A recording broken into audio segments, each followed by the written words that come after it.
welcome back to my channel. For those of you new, hi, I'm Jeanette from Boutique Sewing and Crafts, and tonight is Embroidery Happy Hour. So what are we going to be talking about today? We're going to be talking about the biggest challenges that embroidery business owners face and some of the solutions. So if you are new into embroidery and you're just starting out and stuff, hey, grab your notebook, get a pencil, because we're going to be talking about some of the top 10 challenges that we face. So if you're also new, just wanted to give you an idea of how I run the shows on Friday nights, because some people might get scared because you see that they're like 2 hours long, 3 hours long. The first hour, I talk about the topic of the week, and then the rest of the time, it's just me chatting with you, answering questions, sharing your comments, and all that kind of stuff. So just sit back, relax, and hope you guys like these top 10 challenges that I got going on, or, that I found out.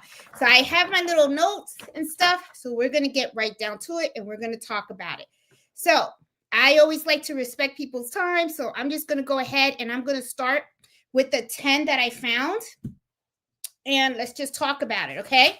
So the first one that we have, we have the high startup and ongoing costs. Okay, so we all talked about this. We've always talked about it. It's all about money, right? Embroidery is expensive. So you got your startup costs, which of course is all the stuff that you have to spend money on when you're first starting out in your business. You got to get a machine, you got to get your thread, you got to get your stabilizers and all that good stuff, right? All those upfront costs, okay? But then you have also the ongoing costs, all right, as time goes on. So, it can get expensive, right? And sometimes not everybody's got thousands and thousands of extra dollars in the bank, okay? So, all right, so what's the solution for all this? The thing is, one of the things that I tell people is, when you see other people running an embroidery business, you sometimes kind of look at how, where they are, right? And sometimes you see them, and excuse me, Mello locked himself into the bathroom. Let me open the door. He does this all the time. Be right back. Mello, you gotta stop. Mello, where did he lock himself? Mello?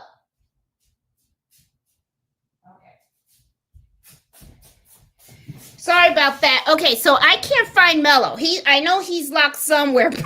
He'll bark. He'll eventually bark. He's not in the bathroom next to me, not in the sewing room. So he's not a shy dog. He'll bark. Okay, so I'm going to just keep my ear open and see where I hear him. Mello, come here. Come here, Papa. Here he is. Okay, so all right. He just got his bone. All right, guys. Sorry about the delay. All right, so come on, Mello. Come on inside.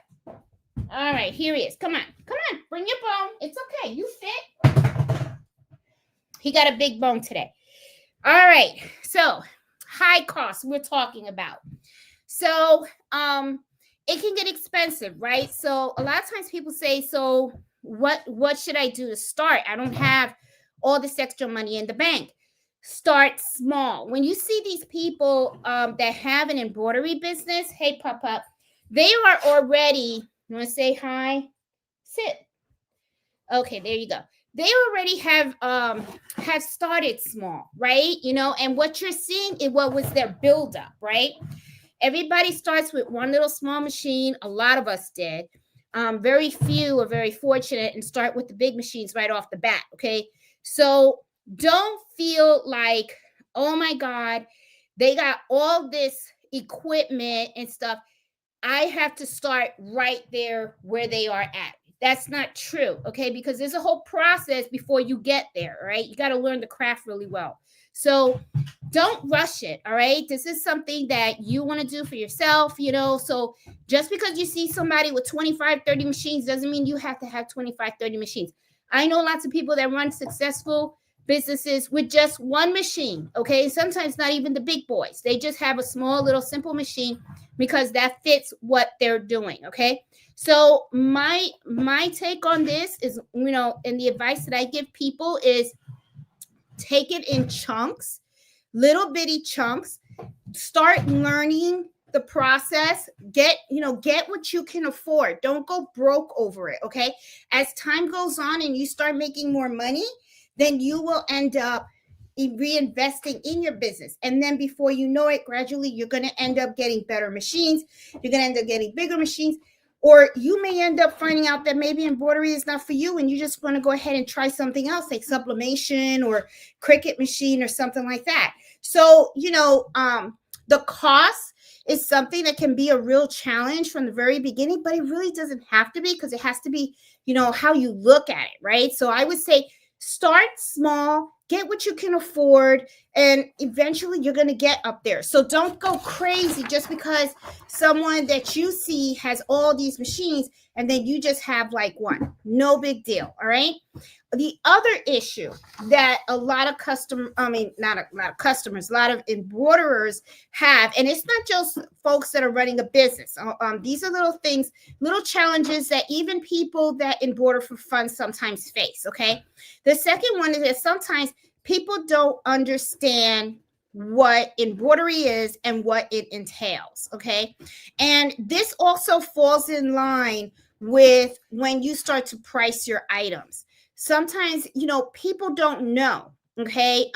Just today in my neighborhood Facebook group, what was so funny was somebody had posted that they wanted to put a name on an item, right? And somebody came out and said, oh, you could just go to the library and you can have that done, right? And it was, I guess the library has like this marketplace and stuff. And they did have an embroidery machine. And I was like, oh, wow, they have a commercial embroidery machine or, a big embroidery machine. When I looked at it, it was just a simple embroidery machine. Now, the thing that went through my mind was, I bet you this person probably, isn't familiar with what embroidery entails, right? They're probably going to go to the library with just the item. And they're going to look at this embroidery machine and then they're going to say, okay, how does it work? And then, oh, you have to hoop it. They probably have no idea about the stabilizer. They probably have no idea about the thread or the needle that you should be using. Also, what went through my mind was, the person probably isn't familiar with different types of embroidery fonts, knowing that, the machine that they have over there was a PE 800, which is a really good machine. A lot of people actually start off with that machine. And, I was thinking, okay, it's 5x7 hoop. They may, I don't know, what kind of, style or whatever, if they wanted a big name or whatever, right? So I went, what's going through my mind was, people sometimes don't know. They don't know what embroidery is and what it entails. And that can be pretty problematic. All they know is that it's just thread, that it's designs made in thread, but they really have no good understanding of how complicated it can be. So that can sometimes fall in line with the complication of pricing. When you have a customer come to you and they say they want something embroidered, you look at it and then you go and say, okay, this is going to be the cost. That is one of the things that I notice happen a lot. What I recommend that folks do is you educate your customers. You don't just come out and say, well, this is how much it's going to cost and leave it at that. Okay. Unless it's someone that you or is a repeat customer, when you have new customers, should always explain to them what the process is. Let them know that, it involves a lot of thread, okay, and specialty thread, okay. You got to get embroidery thread. It involves stabilizer. And also, depending on the type of fabric, there's going to probably be a particular way that you have to hoop it. Sometimes you have different machines. So you have different capabilities of embroidering an item. For example, I was just talking about a 5x7 hoop, which means that you're going to be limited to the 5x7 space unless you use a repositional hoop, which will expand the space to a 5 by 12, right? But in order for you to do that, you have to have embroidery software, and you have to be able to take the design and save it by by creating two different 5 by 7 files in where you can go ahead and you can embroider on it. So there's a process, right? And the process is time consuming. There is a lot of knowledge and skill set that has to get be involved in order for you to do things. So you have to explain that to the customer so that they can understand that this is not something that just goes under the machine and a button gets pressed. So that is, that is how I usually solve that. Sometimes too, you are going to bump into people, and let's just let it be out there, okay? People want something for nothing. All right, we all know about those. We bumped into them. And when people talk to me about that, I always say, let those customers go. I'm going to be honest. Okay. That's just how I do. I don't like my time to be wasted. And, I don't like being taken advantage of. Okay. I'm real hardcore on that. I don't mess around. I just don't. When it comes to that, it's like, no, I know how good I am. I know what I can do. I know that my embroidery is solid embroidery. It is not something that I'm willing to sell for cheap. And my time is worth something. So I am very hardcore when it comes to that. Negotiation is not an option. I will come out and I will tell people that, I will, if they feel that the price is high, I tell them why. And then I tell them, I said, the price can only be lowered if you have bulk orders. And I had a customer that did that because my minimum price to even turn on my machine is $15. Okay. Because I had, you have to set up the machine and you got to do the design and you got to turn the machine on. And that's minimal. Okay. That's a minimum cost. And I had a customer that all she wanted was just the cuffs on her dress shirts to have 3 initials. And I agree. It was a lot, but for one shirt, it's $15. And she said, how can I, lower the cost of the embroidery? I said, bring me more shirts. Bring me more shirts. How many more shirts do you want embroidered? Don't just do one. Give me a bulk. And when she gave me a bulk, I was able to cut that in half. Okay. And I was able to embroider more for her. So, sometimes you can work things out like that with your customer, but the bottom line is do not, sell yourself short. Okay. And make sure that you explain the process and the customer understands, and don't sell yourself short when it comes to that stuff. Okay. So the other thing, okay, the third is design issues, the digitizing and the artwork. You have no idea how many people have come to me with artwork, and they think that it is such a simple thing to transfer it from an ink picture to embroidery. You have to explain to them that ink and stitches, two separate things. They look different too. Okay, so, and depending on the detail of that design, that is what's going to increase the cost of digitizing. All right, digitizing is an extra additional expense. Customers have to know that. All right, digitizers don't work for free, just like us machinists don't work for free. Well, the digitizers don't like working for free either. And the more complex that a design is, the more the digitizer is going to charge. It is going to be very, expensive, for the simple fact that they have to pay attention to all those details. The other thing too is the more complex that design is, the more complicated it's going to become for you as the embroiderer to actually embroider that design. So you may have designs that require 2 different types of weight threads. Okay. And you may also have a design that when you are embroidering it, you have to slow down the machine in certain areas of the design in order for that particular artwork to embroider very well.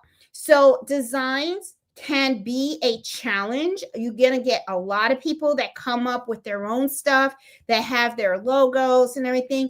Logos, I find, are not too complicated because a lot of times businesses, they try to keep their logos as simple as possible. But if you have some customers that do their own artwork, they can go a little crazy. Okay. So you have to sit down and have that conversation with them and let them know that because they drew something that looks really, really pretty by ink, it is not the same thing as if you're stitching it. Okay. The stitch gives it a different look. All right. The stitch is a hoop on top of fabric, and it may not look exactly the same as that pretty picture that they drew with ink on paper. So, those things can be pretty complicated, but like I said, you should always have that conversation with the customer. And also, sometimes you may have to tell a customer no. Okay. I have had some folks come to me with some really wild designs. Okay. And it's not that they could not be done. I'm going to be honest, I just didn't want to do it. And I didn't want to do it because they wanted it on the back of a jacket. I knew how complex it was going to be. I knew that was going to be something that was going to be under my needle for a very long time. Okay. If I have a design that's going to be under my needle for more than an hour, chances are I'm going to say no. All right. Unless it's something that I want for myself. I'll do it for me, but I won't do it for a customer. And, several reasons. First of all, like I said, I don't want something that long under my machine. Okay. Because that's a very long time and you're occupying a machine that can actually be working on something else and making me money. The other thing is that it's just not something that I want to do. Okay. I mean, I don't want to sit there for hours just watching one item under the machine. And our customers really going to want to pay that. If the design was 3 hours to stitch out, okay, and then I come out, I tell them, all right, so it's going to be close to like maybe $250, $300 just to stitch that design on a jacket. Chances are the customer's not going to want to do it.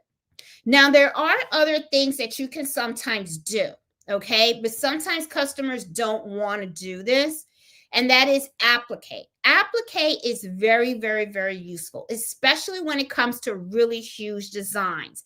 Instead of doing a fill of all stitches inside of a design, sometimes you can talk to the digitizer and you can say, hey, that real big heart that they want, let's make that heart into an applique, and then you can just pick some really nice fabric and put that there to be the fill. So that way that item is not sitting under the machine while it's just filling in that huge heart that's going to be in the back of a jacket. Okay. But sometimes what happens is customers are really not too familiar with applique and how applique works. So sometimes that can be kind of like a hard sell. So you would have to do a test stitch of it and then show the customer how it looks for them to see if they like it. The thing is too, is that if they don't like it, you may end up not making a sale. And then you went and you had a digitizer do all this work on an applique design. And then you did a stitch out on an applique design and you didn't get a sale. So it's like a pro and a con thing. So me personally, when it comes to those type of designs, I always shy away from it. I prefer to work on things that are less than an hour that's under my machine. And I really do love bulk orders. Bulk orders is what a lot of big embroidery machine companies do. But there is a need out there for those small orders because not everybody wants 10 baby blankets with the same name. Not everybody wants these baby onesies with the same name and stuff. Some people just want to buy one item, or they just need one bag embroidered or something like that. So, it's something to think about. Okay. So the fourth thing that I have here is time, pressure, and the rush orders. Okay. You're going to have that, especially during the holidays. Okay. And you're going to end up pissing off some people. Okay. It's like, people always wait the last minute. That's usually how it is, especially, like I said, holidays. I remember last year someone got pissed off at me because they wanted one stocking embroidered, and they were like, it's just one stocking. And I'm thinking to myself, no, it's just one stocking to you, but to me, that means I have to stop my machine, okay, or the machine that's going to actually embroider that. I have to do the setup for that machine, and then, create the design and all that kind of stuff and everything. That takes time. That one item takes time. Think about it. There's a reason why some of these big machine embroidery companies don't take orders that are less than 20 or 30 items. Okay. There's a reason for it. All right. Because setting up a machine, doing the design for one item, that is time consuming, which is why a lot of times when it comes to just having one item, it's more expensive to do than if you were to do a big bulk order. When you do a big bulk order, the machines are set up. Once the machines are set up, it's just putting the items in, getting them embroidered, and switching them, right? So you have like this, this assembly, operating, assembly process going on. But when you have one item, it's kind of like a work stoppage, right? Because you can only work on that one particular item, and then once you're done with that item, you got to reset that machine for the others. So you're gonna sometimes have a lot of people that are gonna come to you for the last minute, and you really have to pay attention to your time. Okay, don't be afraid of losing order. I find that a lot with the newbies, with folks that just started an embroidery machine business. They just don't want to say no to anybody. But if you want to start doing, if you want to do that, it's fine. But you're slowly going to find out that there's going to be times when you just have to say no. You got to say no, sorry, and that's it. The other method that I've seen people actually do when you're dealing with rush order is that, they actually will tie a rush order fee to the order, and they explain to them, they say, hey, we got a schedule going on, and that means that this order is going to take away from other orders. It's going to cost an additional $25 to include the cost of the embroidery.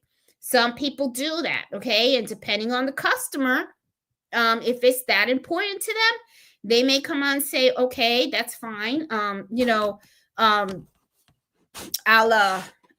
pay the $25. If not, hold on, guys, get this over here.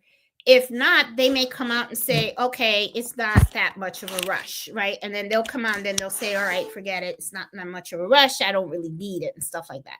So, it just really depends, right? It depends on the person. But, it's kind of funny too, also, sometimes like when people say, oh, I don't want to pay the rush fee, I'm thinking to myself, okay, you don't want to inconvenience yourself, but you want to inconvenience me. That's this kind of evil Jeanette that comes out sometimes, because that's what goes through my mind sometimes, But, just be conscientious of that, because sometimes that is going to happen. So think ahead. I always say, when it comes to these things that I'm telling you right now, and if you're new to this and stuff, write them down and think to yourself, okay, how am I going to handle this situation? Okay, how am I going to handle this? When a customer comes to me with a rush out order, are you just going to say, yes, I'm going to do it? Or are you going to come on and say, you know what, let me add a rush order fee? Or, you know what, I'll just try to accommodate the customer, but I had, jot down a schedule, because that's what I do. I jot down a schedule.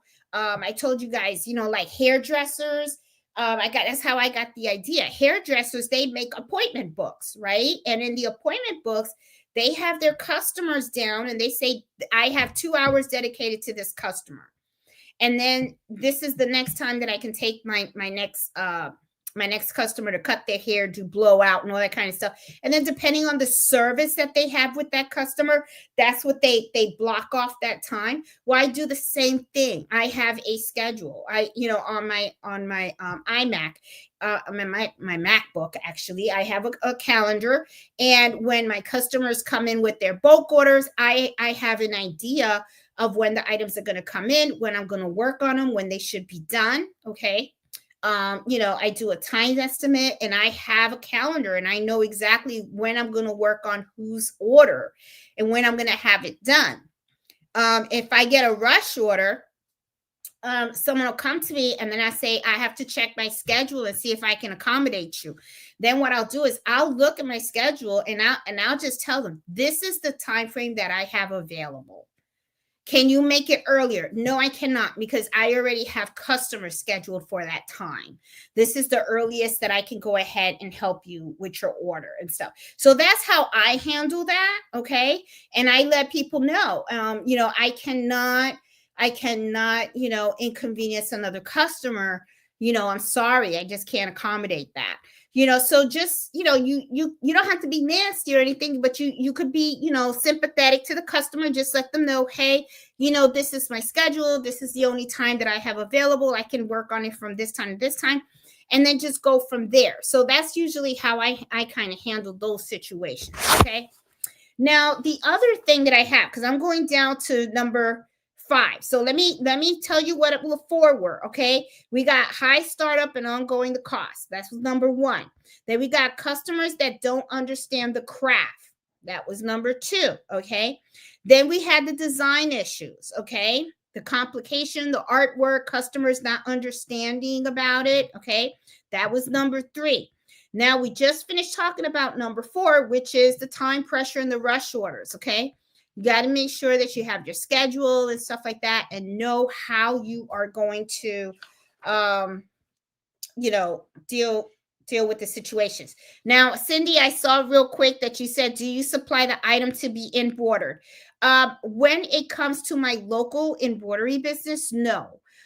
What I do on my Etsy shop, that's stuff that I do. I buy the supplies, and I go ahead and I do the embroidery on my kitchen towels, my dinner napkins, my baby blankets. I do that. Okay. So I'm selling the embroidery with the blanket and the item, right? However, when I am doing my local, I don't do this, I don't do the, I don't tell the customers, I'll buy your hats for you, or I'll buy your shirts. This is, and let me tell you why, Cindy. That's a really good question, and I'm gonna put it out if you don't mind, because I want people to understand why I don't. Okay. The thing is, when I look at my embroidery business, what I am doing is I am selling you a service, and that is the embroidery service. I am not locally anyway. On my Etsy shop, that's a different story, right? But I'm talking about running my local embroidery business here. I do not sell the shirts. I do not sell the actual blanks of items or anything like that. When I have businesses or customers come to me, they bring their blanks. Okay. I prefer it that way. Then let me tell you why. I do not want to turn my home into a warehouse. If I start selling sweatshirts and all that kind of stuff and everything, I have to have the storage facility in order for me to store that. I'm not big into paying rent for storage. I'm not a fan of that. I like keeping the money in my pocket, not putting it in other people's pockets. Okay. I don't believe in renting. I'm not going to turn my home into like a storage. And I do have a wholesaler that's buying me. So technically what I could do is I can buy them as the orders come in, and I don't have to store them. But the thing is, I don't want to deal with that. And I already have a very good, strong customer base where they come to me with the blanks. Okay. And I go ahead and I embroider it. And then they come and they pick it up. And all they're paying for is for me to provide them the embroidery service. I feel that works great, and it really works very well for me. So that's how I handle that. Okay. All right. So let's talk about number 5, mistakes and waste. Okay. Now, as time, mistakes are going to happen. All right. You're a human being. And machines sometimes hiccup. All right. So make sure that you have a conversation with the customer and ask them, what do you want to do? How do you want to handle this if the situation doesn't come out right? Okay. This is what I usually tell my customers. Okay. First of all, I don't accept orders on products that I know don't embroider well. Okay. So if you come to me with a $1 shirt and I could tell that it is thin and I may have to use like 12 sheets of stabilizer just to get that thing looking good or whatever, I'm not going to take that order. All right. I'm going to look at the product that you're providing me to make sure that it's a good quality item that can be embroidered well. The other thing that I tell people is I want to know where you bought the product from, because I will replace the item if I mess it up, because I'm the one that accepted the order. I'm the one that put it under the machine, and I'm the one that messed it up.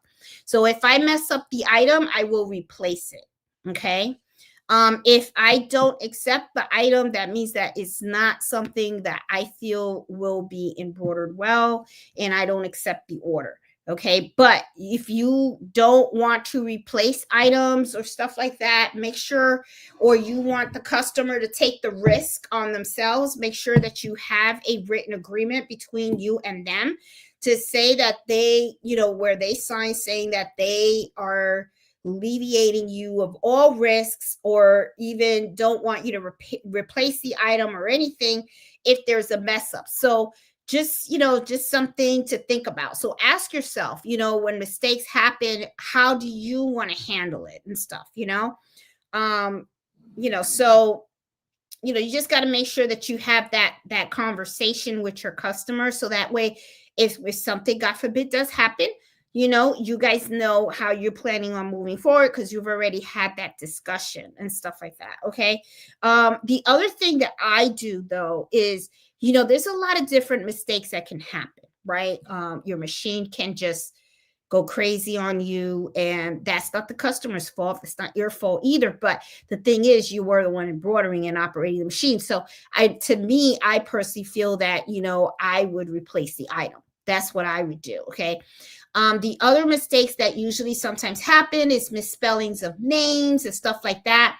There are different ways that you can cover yourself with that as well. Like, for an example, when I take an order from a customer, what I do is I invoice them, right? And I tell them, when you pay, okay, in full, not half, okay, when you pay the invoice in full, then I will turn on the machine and start embroidering.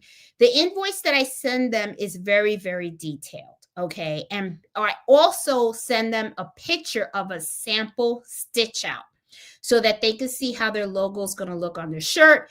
They can let me know right up front if there is a color that needs to be changed, if there is a misspelling or something. Okay. And I even put a statement in there and say, please check all the details of this invoice to ensure accuracy before sending payment. Okay. And after they send me the payment, I always text them and say, hey, did you double check? Did you check the invoice to make sure that all the information is accurate? And once they say yes, then I go ahead and I turn that machine on.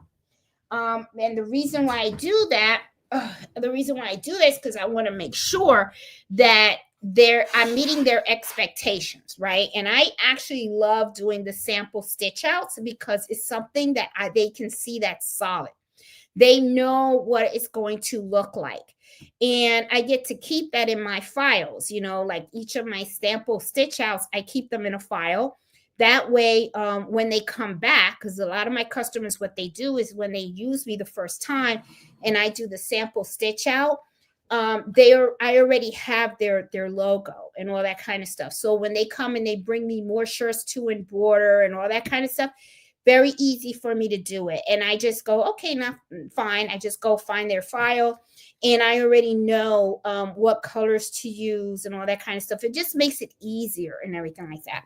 So think about that. Think about how you're going to handle mistakes, how you're going to correct the issue, and all that kind of stuff. Okay. The other thing too, number 6, machine maintenance and downtime.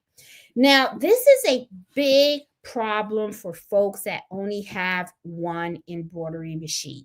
If that machine goes belly up, your business is at a complete halt. Okay. That means that you can't do anything. Um, and that could be problematic. So if you are planning on running a full in home based or anything embroidery business, what you need to do is you're going to have to take your profits as they start coming in, and you're going to have to, my personal opinion, what I really recommend is people start in a getting a second machine, because once you lose a machine, your orders don't stop, but your embroidering does. So you're screwed, right? And then you're like, man, and you're really going to have to hustle and get that machine repaired really quickly, so that you can meet your deadline. And if you can't get it repaired quickly, then what happens is then you're going to have a conversation with your customer so that you can let them know that you can't meet the deadline that you provided them, because chances are you're not going to have that machine repaired by then. So that is a really big issue. Personally, for me, I have several machines. So if one goes down, all it does is it just means the other two are going to have to hustle. Okay. And I can probably still meet my deadline. I'll probably have to just work a little longer, which I know I won't be happy about, but it is what it is, right? But that is a big issue, one that a lot of people that run an embroidery business with one machine sometimes don't think about. And it can really be problematic, because a lot of times, when customers bring items to you, they always want to know when will you have it done. And I always try to do next day delivery, unless I have something that is like over 20 items, right? Then that's more like a 2-day, 3-day delivery. Sometimes I do tell people, give me about 5 days and I'll have it for you. And then I will get it done really quickly. And then I email them or notify them ahead of time and say, hey, your items are already ready for pickup. And I kind of like doing them, because their response is that they're thinking they're going to get it in 5 days. And when they get it in like 2 or 3 days, they're like, wow, that was pretty fast. But I like to have that buffer there, because, like I said, sometimes a machine can go down, or I could end up with other orders and I have to take one machine offline so that I can fill the other order, and it could slow down. So it gives me a little bit of time of flexibility. But if I can get it done before the deadline that I gave the customer, then I'm golden. Okay, I look good and all that kind of stuff. So, but just think about that, okay, guys, especially if you have one machine. If you have one machine, think about, what am I going to do if that machine goes belly up? Okay, because you love your machines, and you know that you want them to work forever, but do know these are machines. And if you don't maintain them well, if you don't oil them the way you're supposed to oil them, if you don't change the needles and all that good stuff, and you don't trace the way you should to make sure that the needle's not going to hit the edge of the hoop or anything like that, it can be pretty problematic. So you really need to take really good care of your machines, but you want to make sure that those machines are working all the time. So your number 6, machine maintenance and downtime. Now, number 7 is another one. Okay, competition and the price wars. Okay, now I did talk to you guys a little bit about prices in the very beginning, but I talked to you about prices in a different content.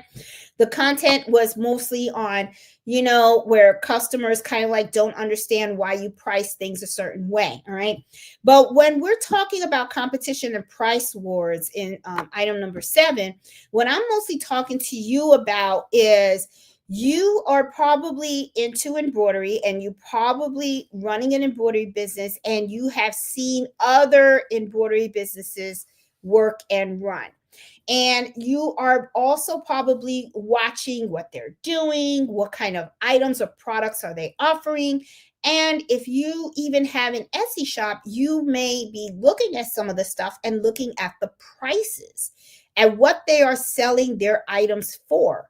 So this is the one thing that I tell people. It is good that you look at your competition. I say that's very, very healthy because you want to be able to stay at the cutting edge. Okay. By not, you have to do your research because you want to make sure that you're just as competitive, as good as everyone else. And you do want to look at the prices, but you want to look at them smartly. Okay. And what I mean by that is that depending on location of where a company is and where they're selling, sometimes prices can vary. Okay. An example of that is I'm in Northern Virginia. Things are very, very expensive here. New York City, very expensive there as well. California, prices are up the roof. Okay. But then you go to some areas like maybe Alabama, I think Tennessee, Florida's starting to get expensive. Idaho, South Dakota, everyone has their own, on a scale of cost of living, right? Some places are very high, some places are very low. So you have to remember where you are. You have to remember who you're selling to, because not everyone is, can sell a sweatshirt and charge $100 and people are going to pay $100. So you have to like really look at that. So when you're looking at the prices, make sure that your prices are competitive, but they are affordable to the folks around you. Now, you don't want to price the item so that you're embroidering for free either. Okay, so you want to make sure that you are covering your cost as well. So be conscientious of all those things. All right, you got to be smart about it. So it's like, you want to know what's in the know, but you also want to make sure that whatever information you're finding out, you're utilizing it so that it can help you with your particular situation. It's kind of the same thing like when people are talking about the different brands of embroidery machines. Like last week we were talking about the new brother machines that were coming out and all that kind of stuff, right? And some people were saying, well, I don't like brother machines, I like these other machines and stuff like that. Pricing to me is kind of similar to like, choosing your pricing is very, it's up to you, right? It's kind of like the machinery that you want to use for your business. It's up to you. What makes you feel comfortable, right? So just because someone is charging X amount of dollars doesn't mean that you should be charging the exact same thing or that you should be going higher or lower or whatever. You have to take a look at your particular situation and see what your operating costs are, how much you're spending on supplies, and what your hourly rate is. The other thing also is that people sometimes don't know how to price their items correctly. Okay. And when you don't know how to price your items correctly, you can be doing yourself a big, huge disservice, right? Because you could end up working for free. All right. So you got to be really, really careful about that.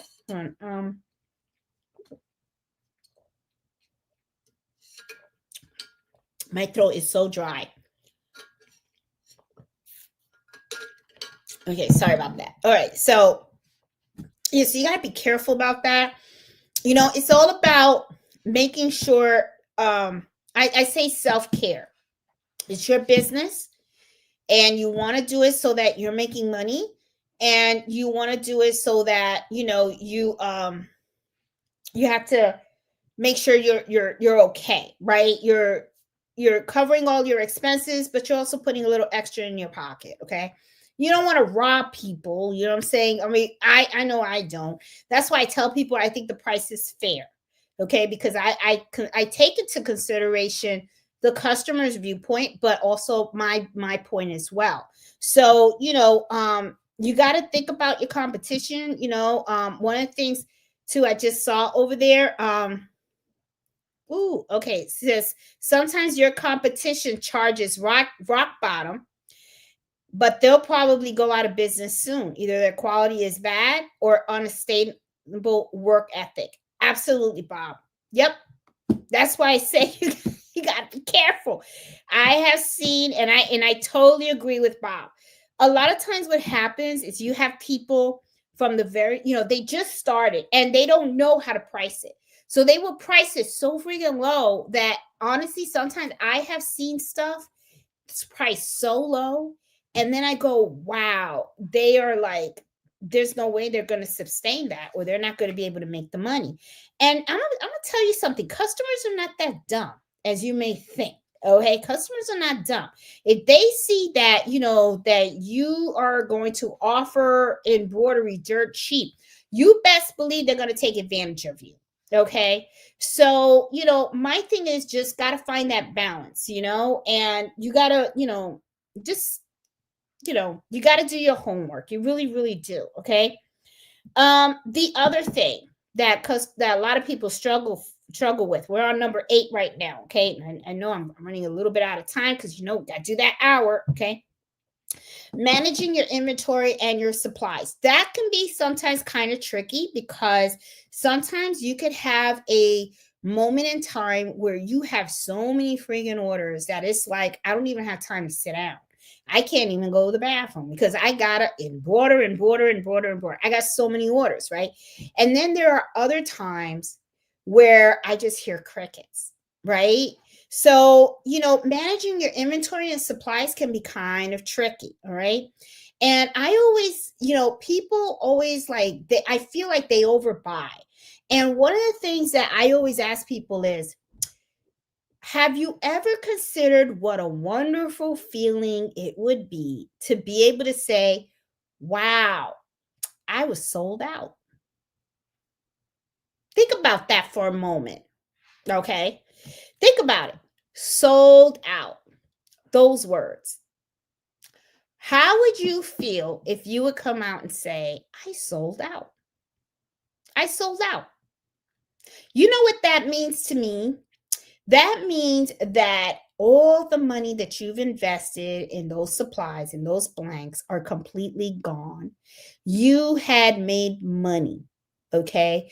All that money you invested, you got a return on your investment. Hopefully, if you priced it right, okay? If you priced it right, you had a complete return on investment.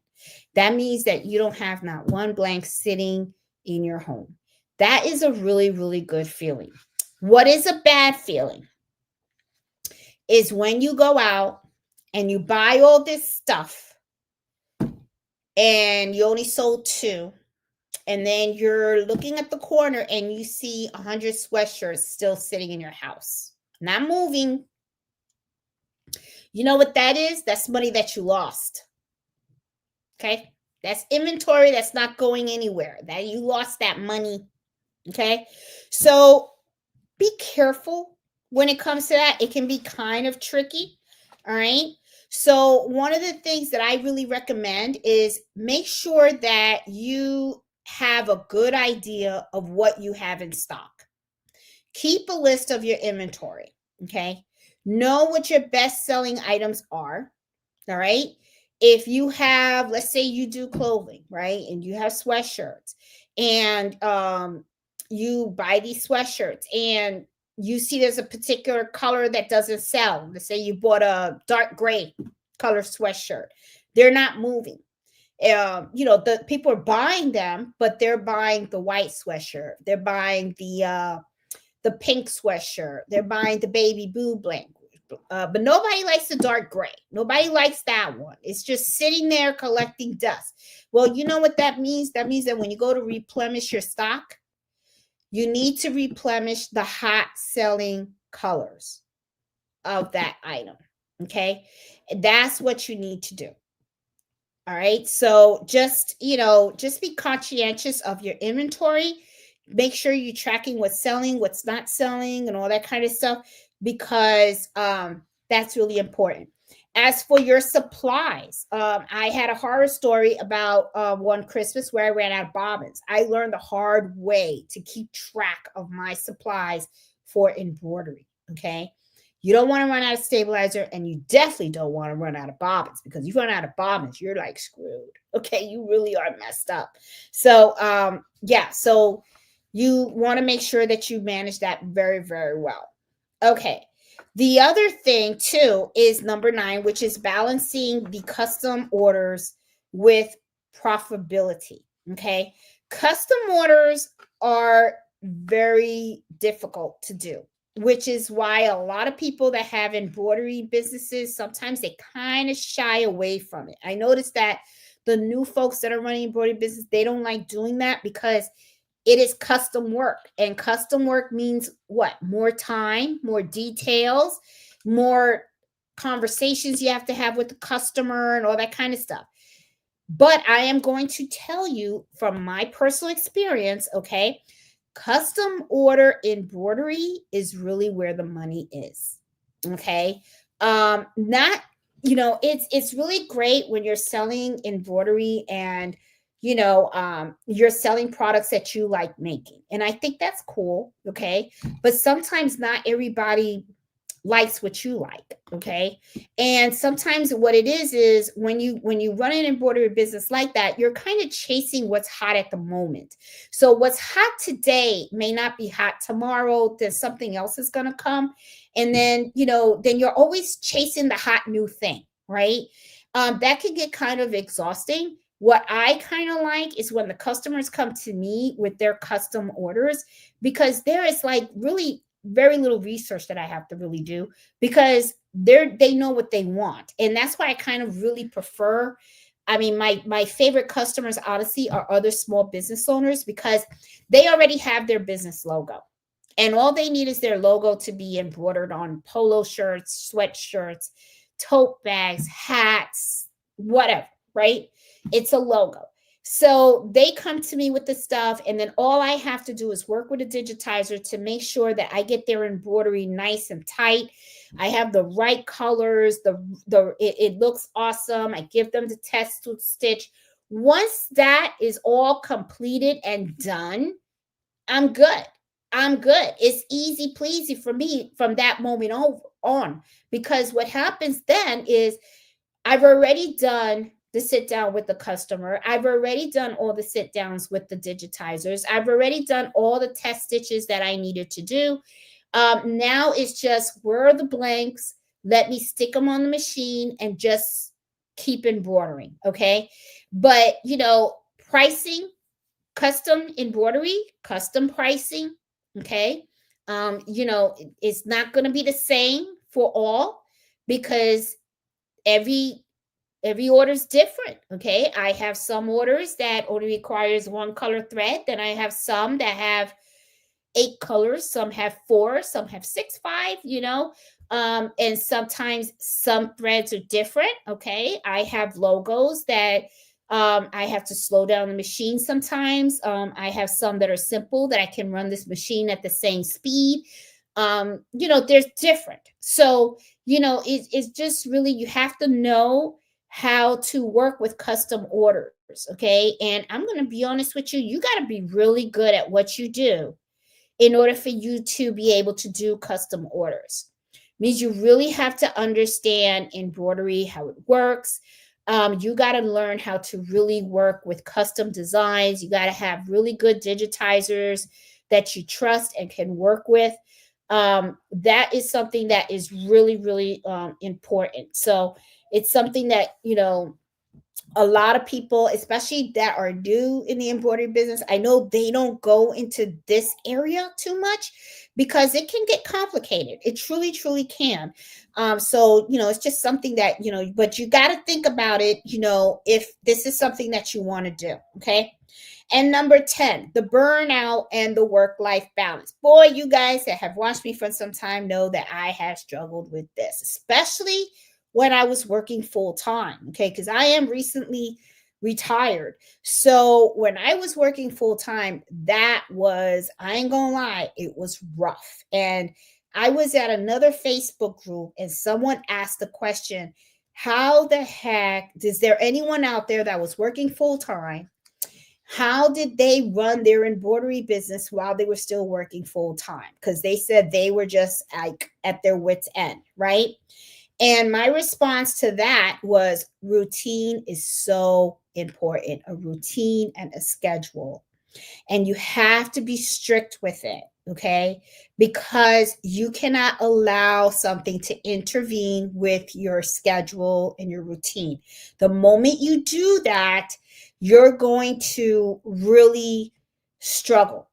And you have to make sure that part of your schedule and your routine is time for you. That is how I survived it. Okay. And my time for me was swimming.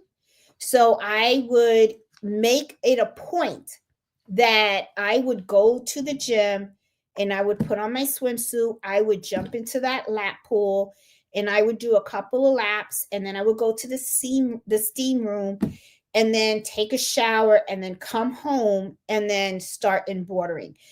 That time was for me, and I was able to sit in that steam room and meditate, relax. It was my time. I didn't let anybody take that away from me. I refuse to let anyone take it. You have to be selfish. Learn to be selfish, okay? I noticed that sometimes a lot of people have issues with that. It's like they don't know how to say no because they feel like they feel, I don't know, like they feel guilty or something like that. Be unapologetic about taking care of yourself. You should be number one. Don't ever feel guilty about that, because this is the one thing that I always tell everyone. If you don't know how to care for yourself and take care of you, you are not going to be any good to anyone else that needs you. Okay, so I was very strict and I had a full plate. Got up at 3 o'clock in the morning. I was at the job by 5:30 in the morning. I worked until 3:30. I got home at 4:30. I was at the gym by 5. I got back to the house by 7, and I turned on those machines and I worked until 10:30. And then I went to bed and I got up and started at 3, took my little nap on the bus while I was heading to the Pentagon. I mean, I did all that stuff. So I had my routine. My friends knew you had to be, you better be bleeding, or you better have had a heart attack or something if you called me in the middle of the week, because I would be pissed, because I would be like, you're intervening with my schedule. Okay. And I was very strict on it, and I made sure that nothing got into the way. And I was able to successfully go to work full time and then run my embroidery business during the week. And then on the weekends, I would get up on the morning and I would run my embroidery machines, and then I would turn it off after a certain time, because that was time for me to hang out with my husband, because I actually love my husband. I adore him. I love hanging out with him. Okay. I mean, that's my best friend. So I was like, I'm very, very strict with my routine. I was, and the way I did things, I was unapologetic about it. I knew what I was doing, and I just didn't allow anyone to intervene with it at all. So you got to make sure that you handle your business. That's how I call it. I call it mind your business. You really got to know how to handle your business and take care of you, and you'll be fine. So guys, those are the 10, and it's 9 o'clock. I did it just in time. Look at that. I did it at time. So now it is chit chat time. So you can put your notebooks away. But because it's chit chat time, I do want to show you something that I am pretty proud of. Okay. I started my Christmas gifts a little early. So I'm going to show you guys this that I did because I did this for my cousin Betty. All right. It's my very first quilt. I did my very first quilt. I want to show you guys. Made a mistake. There's several mistakes in this quilt, but it's my first one. So I'm pretty happy. Okay. So this is the quilt. It is a full size quilt. I have it folded. Let me show you what I did, okay? If you guys want to do something like this, huge mistake. I could not put the binding on this quilt, and I'm going to tell you why. Look at my embroidery. So I did this for my cousin Betty, and it says made by Jeannie for my best cousin and friend. And I put Betty 2025. However, when I put the embroidery on here, you notice the embroidery is very close to the edge of the quilt. When you do a binding, the binding goes over the quilt. And when I noticed when I went to put the binding on, it was going to cover the edge of my embroidery. So I said, that sucks, you know? So I was like, all that work. And I was like struggling. I said, should I undo this this square and re-sew it and stuff like that? So I looked at it and I said, you know what, Jeanette, you got to serge it. So that so that's what I did. I serged my quilt together. So it's a full-size quilt. Let me open it so you guys can see. It's my first quilt, and it's huge. See, it's big. And yeah, so it's big, and it's gonna be her Christmas gift. And then in the back, I did a solid. Okay, so it's solid, but I couldn't believe I did that. I did not think about that when I embroidered the corner. Couldn't believe it. When my sister sees this, she is gonna crack up. So I'm like, oh my God. So yeah, so I have to show this to Nancy when she comes. She's gonna crack up so hard. She's gonna laugh. Oh, folded it wrong.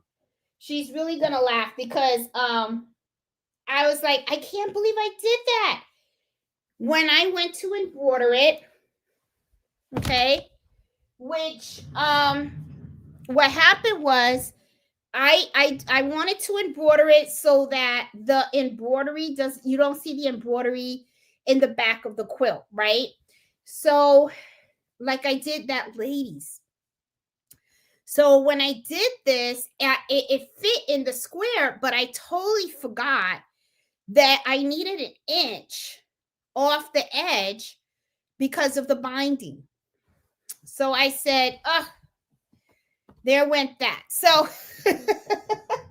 so I did that. So when I created this, I had some scraps that I had left over. So I went and I did a makeup case with the scrap. So she has now a matching makeup case with her quilt. So I used the same squares.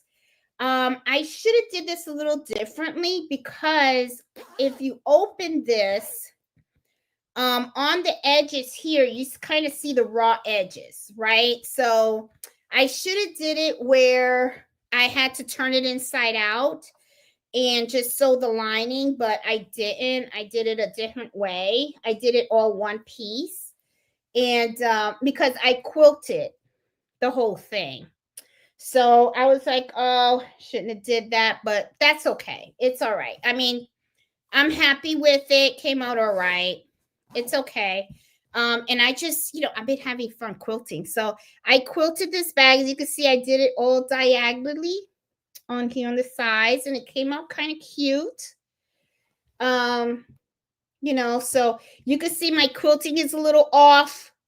The edges of the squares are not really at point. I still have things that I have to get, got to get a little better at, but hey, I am trying to get myself back into sewing and stuff. So, and I did finish my sewing room. My sewing room is now finished. So I am going to do a video of it, but I'm waiting for my sister to show up in September because I want to do the demo of the sewing room with her to show my new sewing table and how I have everything positioned. So I'm very, very, very happy with how my room came out. Um, so yeah, so that's my cousin's gift for Christmas. So I have to package that up and everything. Now, what I'm going to do, my next project is I want to work on a rag quilt. I want to make a rag quilt for my son, Cardito, for Christmas, and I do want to embroider that as well. So a rag quilt won't have any binding on it, and I want to make it full size as well. I just have to go out and get the fabric and then cut out the squares and all that kind of stuff for him. So I'm pretty excited about that too. So that's going to be pretty cool for me to do. So that's going to be my project for next week. I'm hoping to get that done and stuff. So let's see, another thing before I go into the chat and everything. Last Saturday was the embroidery club at Susie's Quilt Shop and in Manassas. I do want to give a special shout out to Danielle and Deborah that came out to support me. I think that was so cool. Marissa was there as well. Thank you for coming. It was pretty packed. There was a lot of people. I will tell you, I was nervous at first because I was like, oh my God, this place is like packed. They had a couple of chairs and they had to keep bringing out more chairs because more people came. It was more of like an introductory of, to just introduce myself to the club, let them know that I was going to run the club at the shop once a month, and what I was wanted to do and everything, get to know them and see what it was, some of the things that they wanted to do and everything. We had show and tell as well. I bought some of my items to show people how, I did certain things. And what I'm planning on doing is I'm going to do a project of a month, right? So I'm going to teach different types of embroidery. And what's going to be really cool is I'm going to get to use some of the machines that she has on her shop. And a lot of them are flatbeds. So I'm really going to see if I could maybe demo the Avenir or any of the other machines. A lot of the folks that were at the shop used Bernita. I don't know if I said it right. So, I am pretty excited about, learning about that machine because a lot of folks that I talk to are very happy with their sewing and embroidery machines. I heard they're very good company. So I'm going to get to really play with all the nice little machines that she has over there. I think what I want to do is, I know some people had questions about applique. Some people had questions about embroidering hats on a flatbed machine. So I'm actually going to do that. I am going to talk to Susie to see if maybe we can run some of the embroidery clubs live. I'll see if that can get done. I can't promise anything because that is her shop. So, but I will say I enjoyed very, very much meeting everyone. There was so many people there were so talented. And I have to be honest with you, I was so nervous because I was like thinking to myself, oh my God, what if like all these experts come in and they're like, no, you're doing it wrong and stuff. But no, everyone's so nice. And some people were new, some people have been embroidering for a long time. And I just love the vibe in the room. And I was like, oh my God, I could just see everybody like learning from each other and helping each other. I am like super excited about this. So we're doing it the third Saturday of every month, right? So I'm like so super excited.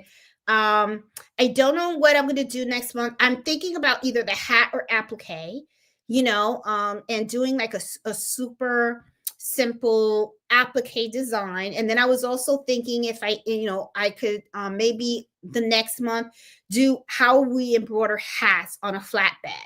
And then probably bring some sample hats, and also let's embroider a hat together so that way they could see how I do it, because there's just so many different ways to do it. And I just want to be able to teach people how to do it so that way they can feel comfortable with their machines. Because sometimes, you know, it might be simple to you because you do it, but for someone that's new, they just never did it before. So learning and watching someone actually do it helps them. And they're there so they can ask questions and stuff like that. And I wouldn't even mind jumping off the machine and letting a new person just sit there and try it themselves, because sometimes when you do things yourself, you get really cool. And it's like pretty cool because it's hands-on training and stuff. So yeah, so I'm excited about, but I really, oh wow, I was really overwhelmed by all the people, especially Danielle, because she drove all the way from Richmond, Virginia to see me. And I was like, oh my God, that's like so cool, right? And I was so happy. So yeah, I'm really excited about it, and I can't wait to for the next meetup. Everyone was so super nice, such a great group. And yeah, I was like super excited and stuff. So let me see what else we got going on. All right, so I am going to videotape the sewing room, but I'm going to wait till Nancy comes because I really want to do it with her together. Let's see. Told you guys about the embroidery club. Went really, really well. I can't wait for us to meet again. I feel like I'm gonna meet all these new friends, So I'm pretty excited about that. Let's see. I think that's all I have. Oh, the sewing and quilt expo is coming up at the end of September. Me, my mom, and my sister will be there. The Crafty Puerto Rican is going to be there as well. And I think Danielle and some other folks will be there. But if you guys are interested, every year that I go, we always meet up on Friday evening, and we always have dinner like around Olive Garden. I don't know if we'll do Olive Garden again, or maybe everybody will probably want another restaurant or something like that. But I will post something on our Facebook group, and I'm gonna post a picture of a quilt, and I'm gonna say, okay, everybody, we're gonna meet at this quilt at like maybe 5-6 o'clock Friday, something like that. And then we can all decide where we're gonna go and eat and just spend some time together and just hang out and stuff, because that's always been a success, and I always love seeing everybody. So I'm excited about that as well. So I am going to go down the chat, because I always like saying hi to you guys, seeing how everyone's doing, and answer any questions and stuff that you guys may have about the topic that I brought up, or whatever I can, or whatever you want to share and stuff. So I see McFaith is on here. Yes, thank you so much. Yes, if you like today's content, please don't forget to hit the thumbs up and subscribe to my channel as well. Thank you. Hi, McFaith. How are you? I see Jenny is here. Hey, Robin. How you doing? I see Iris and Jackie. How are you? Hey, Miss Miller. How are you doing? Deidre, how are you doing? Eartha, how are you? I see Eartha. I see Bernardino. How are you? Bossman Mello is right here. I think he heard you. He had to look up. Look at that. Did you see? You see? Oh, look at that tail. Are you waving your tail? I got him a big bone today from PetSmart, so he's probably exhausted from eating that bone, I tell you. He's been all over it and stuff. Hey Jenny, how are you? How you doing? Let's see, going down here. Hey Catherine, how are you? How you doing? Hey Emma, how are you? Hello. Hey Rita, how are you? All is good in the neighborhood. Hey Bob, how you doing?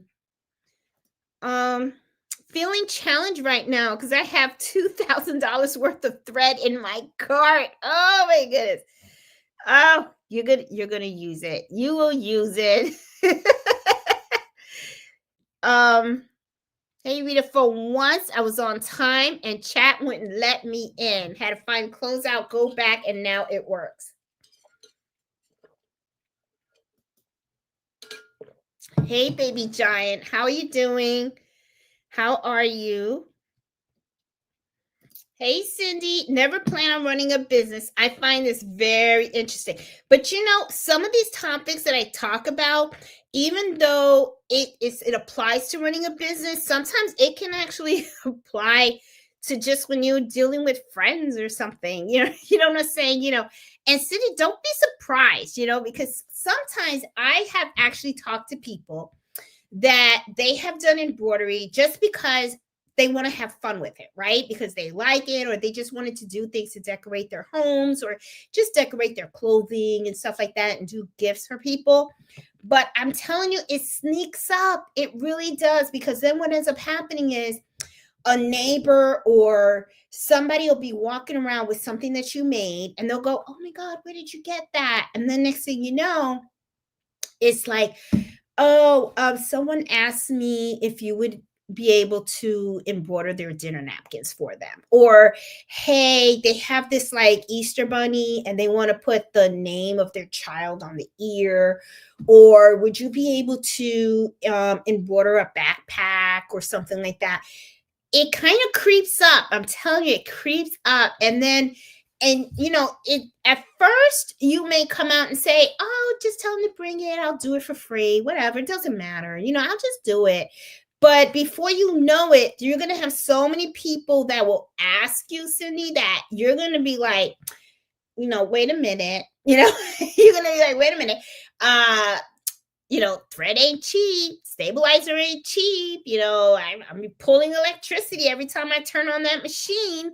So it's like after a while, it can get kind of crazy, right? So then, you're gonna have to come up and be like, "All right, if it's not a if it's not like a registered business, like a LLC, at least this little side hustle that you got going on or something, but you got to charge something." Because the thing is, you're giving everything away for free.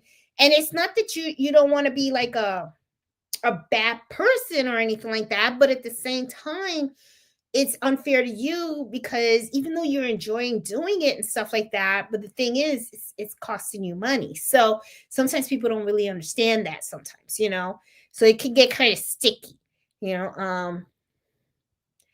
Oh my God, Rita, she got accepted to her first craft show. It's in November. You're gonna have to post pictures, Rita, on Facebook, of your booth and all that kind of stuff and everything. You're gonna do great, and you're gonna do great. I just know it. That's exciting. That's pretty exciting. Hey, Margie, in Brilliance, it's so easy to design, applicate, and patches. It is. It is. I love in Brilliance. I really do. And there's so many different embroidery softwares out there. So, don't think that that's the only one. One of the things that I always tell people too is like, always pick a software that you feel comfortable with. The same thing like when you're picking a machine, because you don't want to spend all this money and then all of a sudden you don't do anything with it. You just look at it, right? I get that all the time. I bought this embroidery machine and it's sitting in the box. And I'm like, "Wow, this is an expensive paperweight that you got going on over there. But I'm like, take it out of the box, learn it, understand it. And if you make a mistake, big deal. That's how you learn. But yeah, same thing with embroidery software. But I do love embroidery. I really think it's really simple and easy to use and understand and stuff. Um,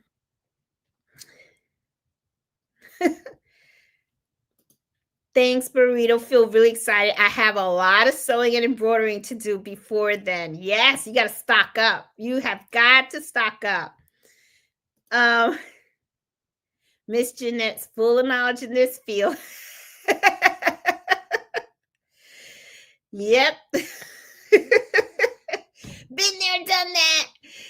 Hey, Susan, how are you? How you doing? Hey, Joyce, how are you? Hey, pretty eyes, how are you? How you doing, hon? Let's see. Oh, okay, Cindy, I think I had already answered that. Yeah, that a lot of times I don't supply the blank. I have the customer bring the blank to me. I kind of prefer that and stuff. Rita, you got this. This as the machine runs, you'll be making money. You guys are funny. Oh my God. Um, Rita, if you feel proud of you and you have to get a business license and insurance for the craft fair. I was thinking about doing a craft fair. Yes, you do. I mean, you do. You have to have a business license. I got my business insurance from USAA. You can get it from USAA, Navy for. I mean, call your banks. A lot of times banks offer the business insurance. And so Cindy says, my daughter tells me all the time the number one thing she was taught in college was to say the word no. And, it's okay to say no. A lot of times people have problems with that. But little kids really don't. Little 2-year-olds, when they first learn how to talk, I think one of the first words they say besides mom and dad is no. When you tell them, give me that, no, and stuff. And as adults, it's like we kind of like feel guilty for not saying no. You have to. Sometimes you really do. You have to really just say it. Says Jeanette, I want to make 2 hankies for my son's wedding for the bride's mom and the dad. So I just heavily starched and used tearaway. Yes, you starch it. Use tearaway. And also use sticky. You don't need sticky stabilizer, Rita. The way, if you look at the video where I did the hankies, like for my dad's funeral and stuff, those were handkerchiefs, right? And they were pretty thin. What you do is make sure you starch it, because if you use spray starch, it kind of helps to make the hanky very stiff and strong, right? Then you're going to use your tearaway stabilizer and run your machine slow, because chances are that what you're putting on that hanky is probably, you don't want to have it where the embroidery is dense or anything like that, and it starts puckering or anything. Or if you're using small fonts, you want the fonts to be very nice and clear. So one of the things you do is slow down the machine. Make sure also that you're using the right needle. If you're using small fonts, make sure you're using 60 weight thread and you're using the needle size 65.9. Don't use a 75.11. It's too big. It's going to make and don't use the 40 weight thread, because 40 weight thread is too heavy. You're not gonna see the fonts as readable. Okay, you want it to be nice and clear and stuff. You're gonna enjoy those napkins. Those handkerchiefs. They're really gonna look cute. They really are. Very popular for weddings and stuff.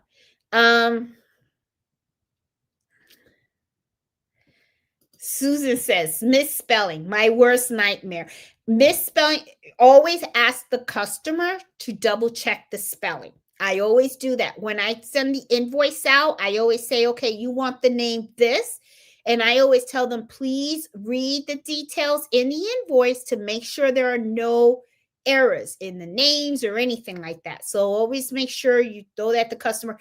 And if you're not sure, Susan, take a snapshot of the embroidery file before you turn on that machine. Send that to the customer and ask them to verify that that is correct before you hit that start button. Okay, that way you know for sure that you didn't misspell anything. All right, believe me, I've done it. Rita, you could put cloud cover on the back of the hankies. If you wear it, don't tear it. Remember,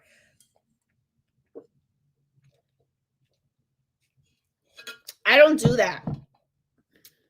I mean, you could if you want to, but I personally don't. I don't put cloud cover in the back of it, and I actually use the tearaway stabilizer. I don't use cutaway on the hankies and stuff, but that's just how I do them. They seem to work okay that way. Replied, ask for pictures of what I do, send them pics, and they reply, Rita, you're in. They email me with an application. Okay. Let's see.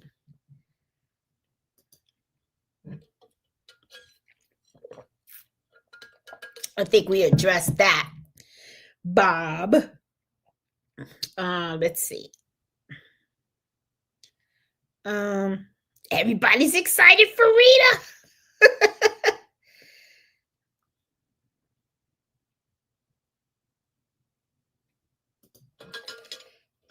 I try to put wash away on the back. No, not wash away. I put tear away. That's what I did. And then this is another thing you can do. And then I just tear the stabilizer and stuff. Because see, the thing is, this is the reason why, guys, that I wouldn't put cutaway on a handkerchief. Handkerchiefs are very, very lightweight, right? And oh man, I wish I had one handy, and I don't think I do. Let me see real quick. Hold on. If I do, so that, because maybe I have the one that I did for, well, I don't think I have it handy here.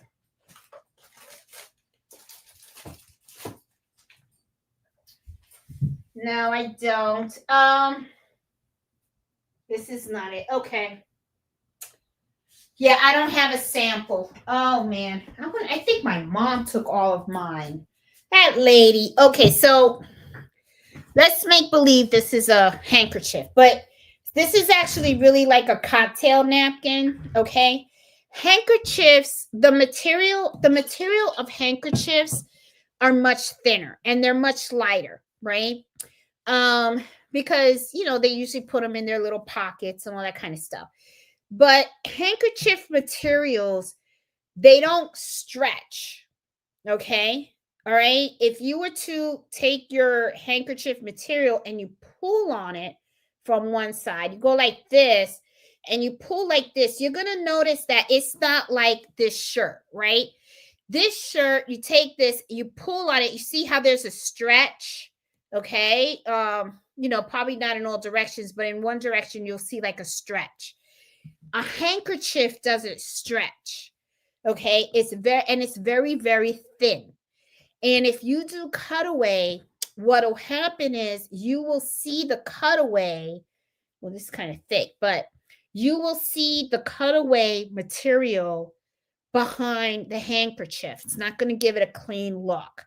And you'll see the wording, and then you're going to see that cutaway behind it. And when you turn it over, it's not going to look too great. So what you do is you starch it, so that way it's more stiff, right?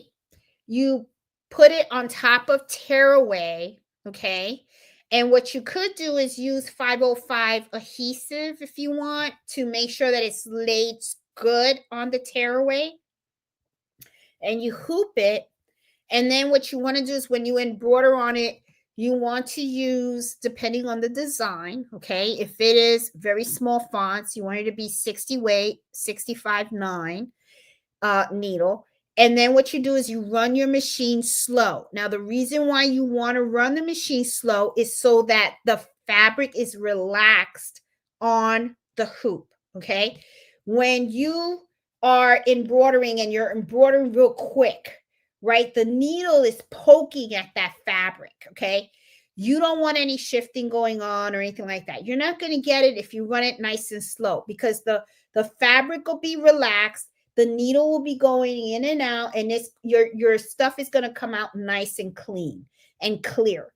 When you are done, just rip it off, okay? And then what and then if you see some extra in there, try to pick it out, or you can spray some water on it and try to get it out that way, okay? And then what'll happen is, when you look at it, you're going to see the embroidery on there, okay? And it's going to look clear, and you're not going to have that tearaway stabilizer, that cutaway stabilizer behind it, because you use tearaway, so you're able to get it, so it'll look nice and clear. Because remember, thin material, sometimes you can see right through it. So you want to be able to give it a nice, clean look.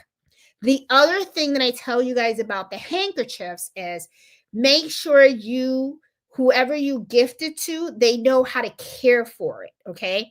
Because when they throw this in the washer, they put it in the dryer, it may crumble, okay? But that doesn't mean that it's damaged. It just means that they put it in high dry. Not everything goes into the dryer at a high heat. All right. You got to know how to care for embroidery. So when they wash it, if it's a little wrinkle, what you do is tell the customer, take the hanky, put it on the ironing board, take another piece of cloth, put it on top, and then with medium heat, not high heat, medium heat, then you go ahead and you just iron it. And when they iron it, it's going to come out looking just like new. Okay. So hopefully make fake that will help you. I do have a video on the channel on how to do the hankies. I show you guys step by step, and you can see exactly what I do, how I do it, and all that stuff. So hopefully that helps. Cricket time is creative time. Let you down. Don't let it get you down. Cricket time. Spend time making new designs and listings. Yes, and that is what I do. Bob. I mean, to me, when things get slow, it's just an opportunity for you to catch up on other stuff, right? Like you said, creating new listing, creating new designs, trying out new stuff, and and just reorganizing your shop and all that kind of stuff. There should really never be a time that you're not busy, because even if you're not working on order, there's other stuff that you can do to help improve your business and catch up stuff that you have to do for the business. So totally agree. Do you have a list of where you purchase your supplies, and will you share I only embroider for a hobby? I'll never become Tisha. Cindy, I do. If you look on all my videos, I do have the links of where I buy my things. I have an Amazon storefront where I purchase things from Amazon.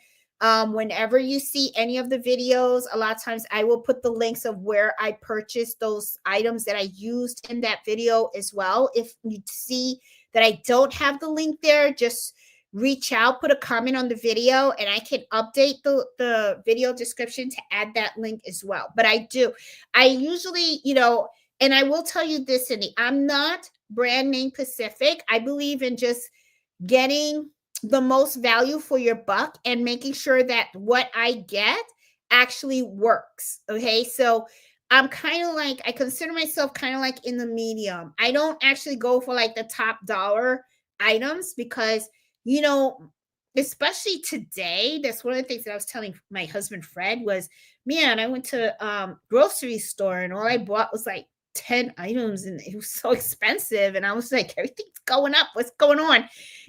So, I'm very money, I am very money conscientious when it comes to certain things, right? But at the same time, I do like quality as well. So I always try to get a good balance and stuff. But if I see something that's pretty inexpensive that works, yeah, I'm jumping on that too, so I always try to keep that in mind when I'm posting my links of where to get stuff. So if you watch the videos and you look in the video descriptions, you'll see that there. If you're part of the Facebook group, which is Embroidery Hours Adventures, I also, under guide, I have my, my Amazon storefront there and everything, so that you can purchase. You can see where I get my stabilizers, my scissors, my needles, all my supplies, all the supplies and stuff, all the stuff that I use and everything. I always have them in the video description and stuff. So that will really help you guys. I even have on Amazon a list of the things that people that are just starting out with embroidery should think about purchasing, or items that they could use and stuff like that. But one of the things that I will tell you, Cindy, is when you start this journey, with me, I just started with a machine, a box of thread, and 1 pack of tearaway stabilizer. And as you start working on projects, that's really kind of like where your stuff is going to start to grow, because then you're going to know that you're going to want particular fabric, particular colors of thread.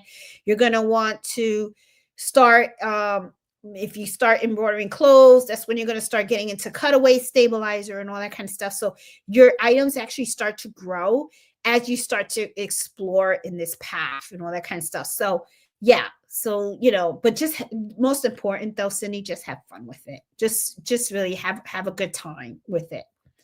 Hey Margot, how are you? How you doing?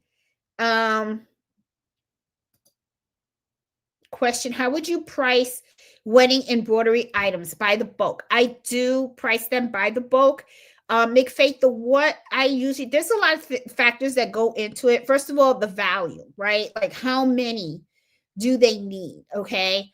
And then also how long is it going to take for me to make them? Now, the pricing that I do when it comes to bulk items, I actually price them by value, the time that it's going to take for me to complete the project. Now, I have several multi-needle machines. So because I have several multi-needle machines, I can have 3 items running on a machine at the same time. So I can sometimes, that's why you see a lot of times embroidery companies, they'll have like 50 machines, and they can actually charge like $2 or $3 an item. And it's because they can actually do 50 within 10 minutes, right? Because all they have to do is hoop all the items, stick them in the machines. They have them all connected. They press the button and they're all embroidering at the same time. So they can actually produce at a high value. So what I do is I price on the volume that I can produce with the equipment that I have with my hourly rate. That's usually how I price them. But I've done lots of wedding dinner napkins, lots of them that I can count. And because I price per hour and the quantity and the machinery that I have. Also depends also on the design, McFake. Sometimes I have people that have very simple designs. They just want one letter in one color. And I'm like, oh, that's like so super fast to do and easy. And if they need like 100 of them, I can really, it really wouldn't be that much because I can get them done so quickly. And it's a low stitch count, it's very low number. So it goes through the machine pretty quick and it's one color.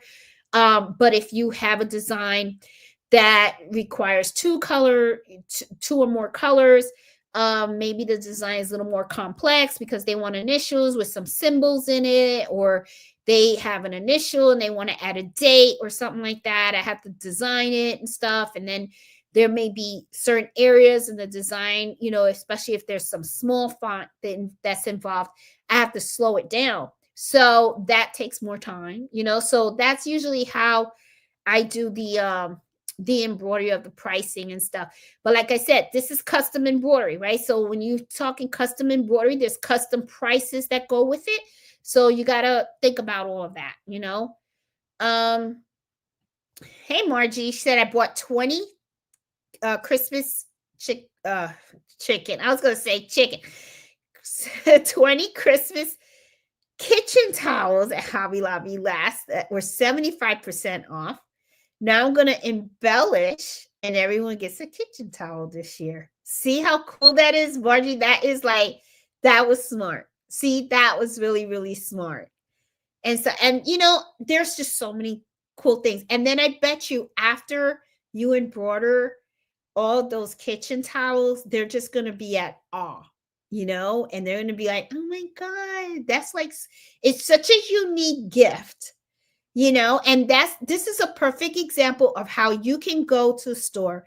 You can get something that's very inexpensive, add your magic to it, and you can turn something that was so inexpensive to something that's totally priceless. I mean, that's what I really, really love about it. I really do. Bob is out digitizer. One overlooked challenge is when you're feeling really depressed. I've been there. Oh my God. And your workroom is a total disaster. It's so easy for crafting mess to get out of hand and become a spiral.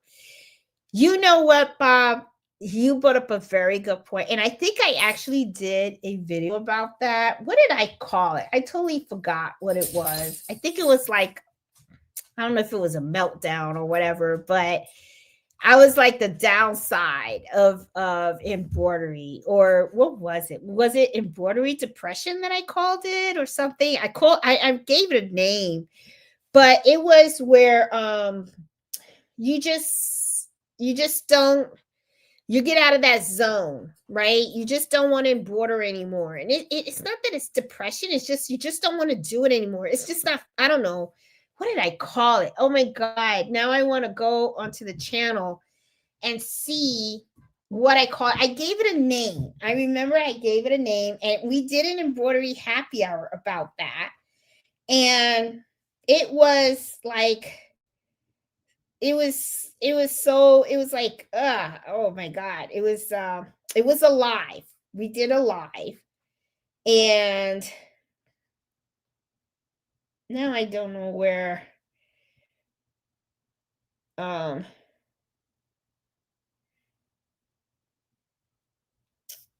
oh, what did I call it? Yeah, yeah, I called it embroidery depression, burnout, and that was uh what happens and getting over it. Yeah, embroidery depression. Yeah. it's it's a tough challenge. It is. And it's something that, you first start off, totally agree with you, Bob. It's like you start off, you love doing it, but I don't know, something just happens. It's like you just don't want to do it anymore, or and it's not that you don't love it anymore. It's just that it has gotten to the point where it's like you just need a break from it, I guess. You just need a break from it. And I noticed that people do sometimes get it, because I know, like, E from the Baby Booty, she was doing embroidery for a while, and she has several multi-needle machines, and I know she was taking custom orders and everything. She's not doing it anymore. Now she's focusing a lot on the rhinestones. And she just said she didn't want to do it anymore. She just got burnt out. And when I talk to other people about it, they get burnt out as well. So it's a real feeling, and it's tough. But when you're running an embroidery business, because I'm going to be honest, guys, even though I was feeling that way, I had to suck it up. I had to keep going, because these other small businesses, they didn't have time for me to be getting all depressed and everything. They needed their shirts done, so they had some golf events to go to and all that, and I had weddings coming up. You just got to do what you got to do. You got to suck it up. But what you do is just, you know how to get out of it. I just put my swimsuit on and hit a couple of laps and everything, spend a little extra me time, maybe take a day off here or there, and you get right back into it. But yes, that can be really, really, uh really problematic. um Rita said her sewing room is always a mess. Yeah, it's so easy for that to happen. So if you're already feeling in the dumps, it only makes you feel worse. And it does. It does. A messy, that's why one of the things that I always say is I like to keep my embroidery space clean. Like, I'm really happy with my sewing area. My embroidery space, even though it's very nicely organized and clean and everything, it's very important to me because I have customers come here. And the last thing I want is for them to walk into a messy place, because they see that as, oh, she's got shirts on the floor, she's got this, that, whatever. I want them to know that when they bring me their blanks, it's going to be taken care of with care. Okay, so I don't throw stuff on the floor. I like my floor to be clean. I like things to be where they are supposed to be, because it makes it very easy for me when I'm running the business, that I can find the scissors. The scissors are where they're supposed to be. The snips are where they're supposed to be. If new bobbin, I need a new bobbin, I know where my bobbins are. I don't want to be scrolling around looking for things, right? So I make sure that my room is always neat, and customers are always welcome to visit me anytime. There have even been times when I'm working on a customer's order and they pop up because they just want to see how things are going. And they come in, they come upstairs, they see their items on the machines, and they're like, oh, okay, I just want to know, can I pick them up at this time or that time or whatever, and I take pride in my work, and I want them to know that when they come here, they're not going to see their items on the floor, they're not going to be stepped on, they're not going, and when you have a clean work environment, you actually feel better. You really, really do. It really is important. Having clutter all over the place is not good for you. It really isn't. Hey Robin. So adorable. Your first quilt. It is my first quilt. I'm excited.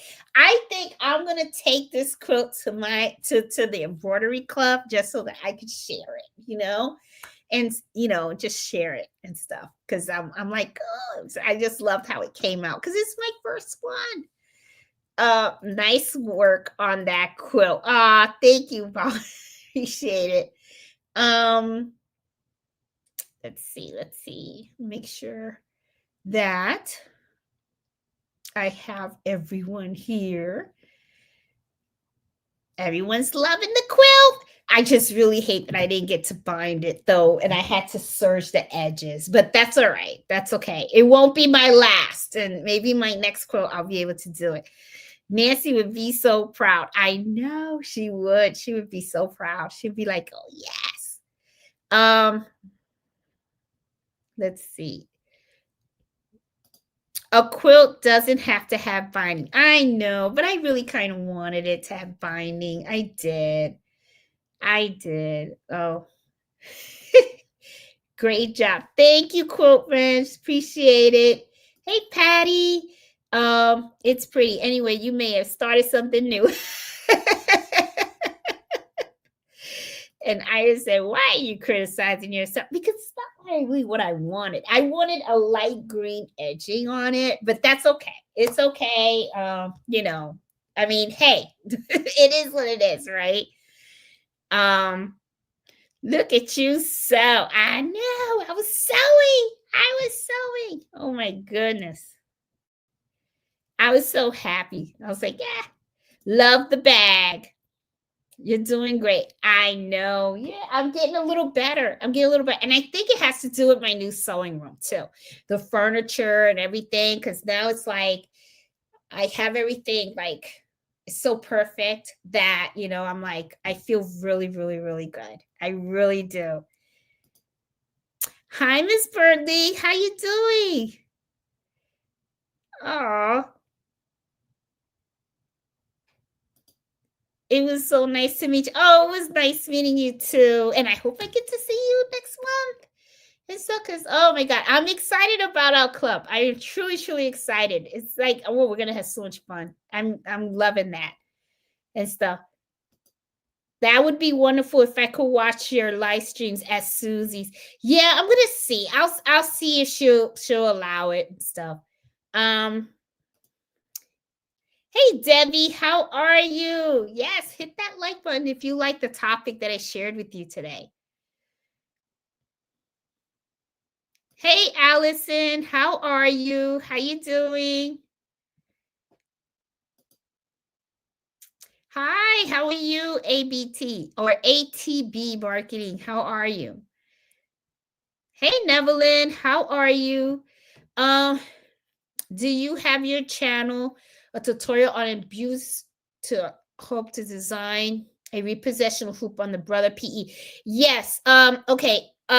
Nevelyn, if you look on the channel, it's the same thing for the SE 1900, okay, on how to use the repositional hoop.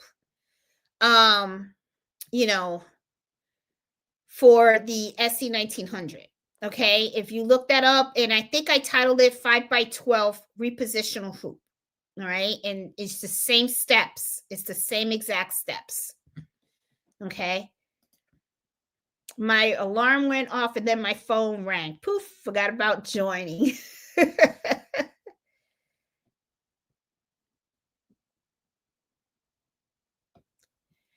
um They've already asked over and over again. Okay, I'm being a bad person. My working days are over. I sold real estate for many years, and I know the feeling of working 24/7. Yeah. Oh my goodness. Don't forget. Oh, thank you, Robin. Appreciate that. Um, the the something for nothing store. Oh my god, that would be so funny. Yeah, this is not the something for nothing. What do I look like? The something for nothing store? Get no sassy. Watch out when you file for LLC. You get a lot of scam. You do. Of mail trying to bill you for LLC related things that aren't affiliated with the government. Yes, Bob. I get them all the time. I get them all the time and stuff. Do you have a hanky available to show us?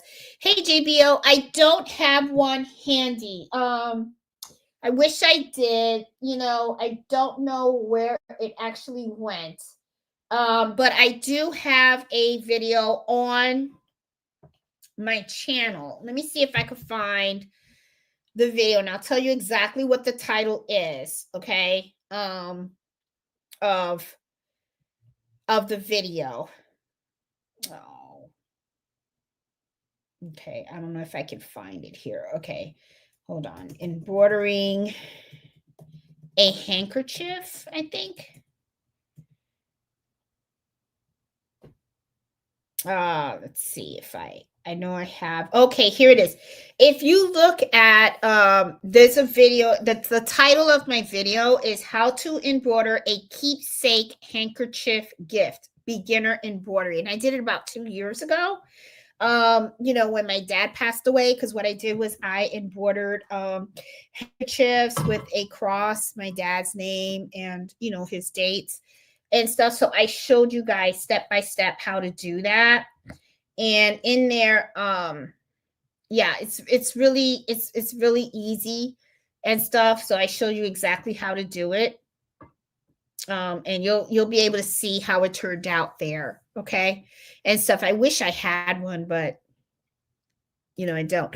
Okay, what is cloud cover? Okay, Sydney, cloud cover is it's not really stabilizer. What it is that it's this. Here, I'll show you. It's hey Mello. Okay, here it is. All right, cloud cover. This isn't really cloud cover. This is tender touch, but it's really the same thing. So what this is one side has adhesive and then the other side is just really soft, right? And what it is let's make believe that you went and you embroidered on here. So people would take this and they just cut it to cover the back of the embroidery, and then they iron it on. Okay, now I actually use a heat press because a heat press has a lot of pressure and a lot of heat, so I know it will really glue and stick in. So really what it is just to cover the back of the embroidery, because sometimes it can kind of look a little ugly. The other thing too is these type of I guess it is called stabilizer, but it really doesn't, it's not something you use when you're embroidering. It's something that you use to cover the back stitches of embroidery. And sometimes people actually sometimes the tails of your embroidery can be kind of itchy. So people will put that over it so that when people wear it, it doesn't itch them. It's very popular, especially with baby onesies and stuff like that. So if I only use it if a customer asks for it, okay, because I burn off the tails of the back of my embroidery, but it still can get a little itchy and stuff. But I only use this if a customer asks for it, because this is not cheap either. Okay, it's not free, so it's not like Rita said, this isn't in the something for nothing store. Okay, so this costs money. So I would add that to my price if a customer had asked for that. But that's what that is. Okay. It's just to cover the behind of the embroidery. You don't use it when you're embroidering. It's something that you put in after. Okay. Um, yes, I always go slow and I'll be using the correct needle and okay, cool. It's like tender touch. Yes, because that's what I have here. I have tender touch. I actually buy my tender touch by the bulk. Okay. Sometimes you can buy it by the roll, but it can get kind of expensive if you do it like that. So I usually buy it by the bulk and then I cut up my tender touch into strips as I use it. Okay. Um yeah.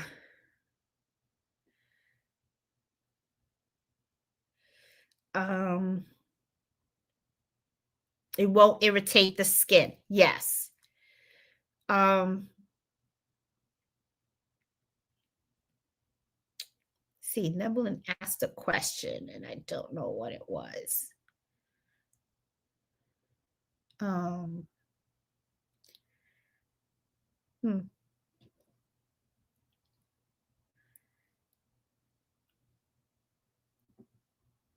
Oh, she asked about the 5x7, and I do have a video on that. Um, Debbie, I do have one. It's the 5x7 repositional hoop. I do have videos on there. I did them a long time ago and stuff, but it's still the same. And it uses it in brilliance and stuff. But I did do it. It's there. Um, let's see. Hey, Miss H, how are you? How you doing in Canada out there? Welcome. Hey, Danielle, how are you? Thank you so much for coming out and supporting me. Um, I really appreciate it, and I knew you had such a long drive too and stuff. Thank you so much. School has started already, getting my son ready tonight because they're going back to college tomorrow morning. Oh, I tell you, kids grow up so fast. They really do. Cindy says, I have to binge. I have to have a binge day and watch your videos and look at the descriptions. Oh my goodness. I have a lot. I really do. I have a lot. And I don't like to repeat the topics, Cindy. Usually that's why I don't really I mean, when I post and I have more, I have to edit some of my videos and stuff before I post out. What I like to do is every time I'm working on a customer's order or a new project, if it's something new, I'll post it on the channel and stuff because I don't want to have like 50 videos of different appliques and all that kind of stuff and everything. You know what I mean? Once, I like to teach. So I like to make sure that each video is teaching something new and stuff like that. So I hope you enjoy them and stuff. I've been embroidering for several years and I'm interested in other ways and other products. Yeah, I love to explore too. I love it. Hey, Sarah. So how are you doing as a retired person? I will tell you it's an adjustment, Sarah. It is an adjustment. At first, I felt like, oh my God, I'm free. I'm free.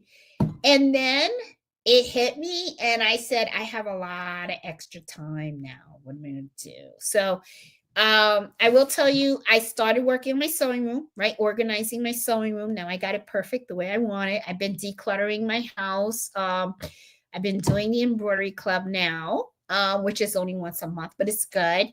And I thought I was going to really dive into the embroidery business, but I am still running it like I'm still running it on a slow pace.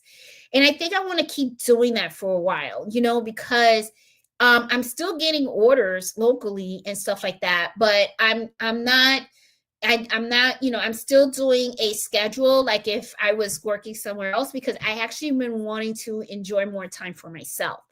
And I feel like it's different. It is. It's really different. And it's like, wow, I want a fixed income now. I'm like, whoa. Before I used to joke about being on a fixed income. And I noticed, Sarah, that now I am so money conscious now. It's like every time I go grocery store, I feel like I'm having conversations with people going, did the price go up with this? Does this can look smaller to you? You know, so I'm having all these like, and I love it because I get to go to the grocery store when everybody's at work, right? So, and I don't have to rush when I'm driving, you know, I can just take my time. I get there when I get there, you know. Um, so I have to admit, I am enjoying it. I really am. I'm enjoying it. Um, I take 1 day a month to clean my room. Yeah, and I'm just taking my time now. It's because I mean, the sewing room, I have it like exactly how I want it. And now I want to revisit the embroidery room and I want to look at how I have things organized and see if I can reorganize it a lot better. Maybe replace some of the furniture with better furniture. I don't know. We'll see. But I'm kind of like really stickler with my money, so I really don't want to spend any money and everything seems to be working. So I think what I'll just do is I'm just going to keep things as is, just go through my inventory and make sure that I'm okay till the end of the year. But yeah, it's going to be interesting to see how the Christmas season is going to work this year. And I'm really like, I can't believe we're already more than half a year gone. We're in August, so Christmas is right around the corner. That's why I figured this is the best time for me to start creating all my gifts, my Christmas gifts for my family and my friends now, so that when the Christmas time comes, I can just work on the embroidery business and I'm not overwhelmed and stuff. So that's what I've been kind of like doing, but I've been enjoying it. I can enjoy it, you know. I can really feel this. I can see it's getting hard to keep doing, especially if you do the same thing over and over again. It's like been there, done that. Yep. um, you could just bind those two steams to the on the makeup bag. Yeah, I could because the makeup bag have these little seams inside, because when I turn it inside out, right, I have these little seams right here. And I was thinking about that. I was thinking about getting some bias tape and just putting it over here, and then just because if you turn it inside out, you know, you see the raw edges here. You see the raw edges on this side, and you see it here. But, you know, I'm just giving it to my cousin. This isn't something that I'm selling. So, you know, I don't think she's really going to mind, because I figured this is something that maybe she could use as a makeup bag or something, or, you know, just to put little things for, you know, because she travels a lot. She loves to travel. So I figured this would be like a really cute, you know, maybe she could put her toothbrush in here and stuff like that, you know, when she's traveling. So that way everything's together and stuff. So um I'm gonna start practicing making more of these bags. And if I make some cute ones, maybe I'll put them on my Etsy shop and see if they sell and stuff. So um, you know, but I really had a fun time quilting it. You know, doing the diagonal quilt. I thought that was so relaxing, because what I did was I just put my iPad next to me, and then I was just like listening to reruns of Just Judy, you know. And you know, I love watching that stuff. And then you know, just sewing. And I had a really good time, you know, just repeating the quilting and stuff and sewing the bag together, and just taking my time. And it's really nice, because when you're retired, you do have this extra time. I don't really have to go to bed at any particular time anymore. I don't have to wake up at 3 o'clock in the morning. You know, it's like, even though I'm still getting up early, because I think my body is just wired that way, because I've done it for so long, to be up at 3. But I'm not, you know, I'm more relaxed. It's like I'll get up in the morning, I'll have my coffee, I'll have my toast, I let mellow out.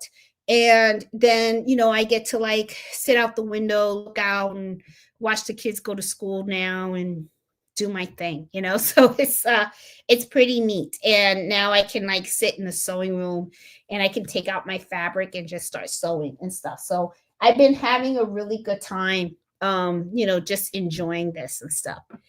Um, yeah, but it's been 2 years already. Yeah, it's been 2 years since my dad passed. Do you believe that? It really is. Where did you get the cross for your father's handkerchief? I actually got it off of Etsy.